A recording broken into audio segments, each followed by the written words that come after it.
I am the judge, and it's my job to interpret and uphold the law.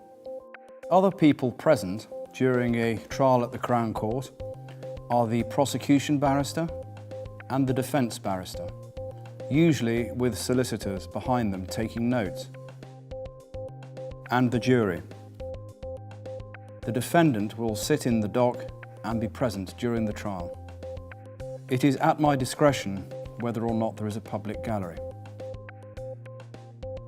After the jury has been sworn in, I address them directly.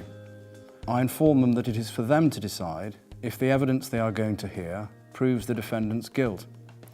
I also inform them that it is their job to consider the evidence, not the law, and that I will guide them if necessary on points of law. I am the next person to address the jury. I introduce myself and explain that I appear on behalf of the prosecution in this case, and my learned friend, who I name, appears on behalf of the defence.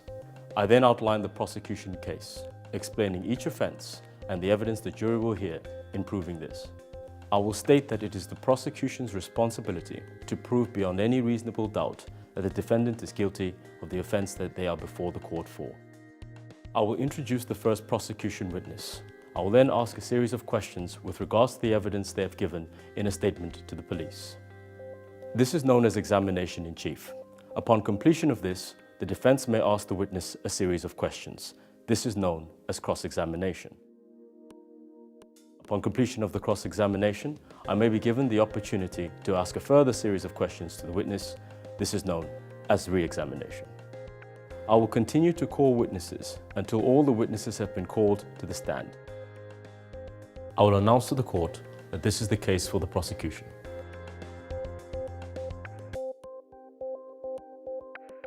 At this point in the case, I may make an application of no case to answer to the judge, stating that the prosecution has not raised sufficient evidence to prove that the defendant has committed the alleged offence.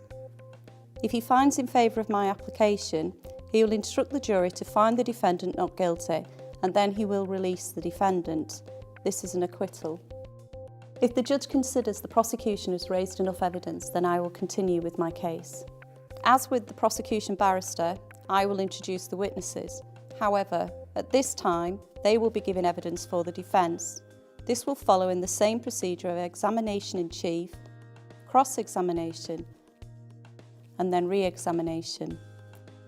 At the end, I will declare that was the case for the defence. I then stand and give what is called my closing speech, where I outline the prosecution case and try to persuade the jury that the defendant is in fact guilty. I then stand and give my closing speech, outlining the defence's case and trying to persuade the jury that the defendant is not guilty. I will then sum up all the evidence. I will direct the jury on the legal issues and what the prosecution has to prove if they are to find the defendant guilty. I will give them the legal options available, reminding them that if they are not sure, they must find the defendant not guilty. We then retire to make our decision. Once a decision has been reached, we return, and as foreperson of the jury, I announce the jury's verdict. If found not guilty, the defendant is released. If the defendant is found guilty, I will make a statement in mitigation to the judge. The judge will take this statement into account before sentencing. I thank the jury for the service that they have provided.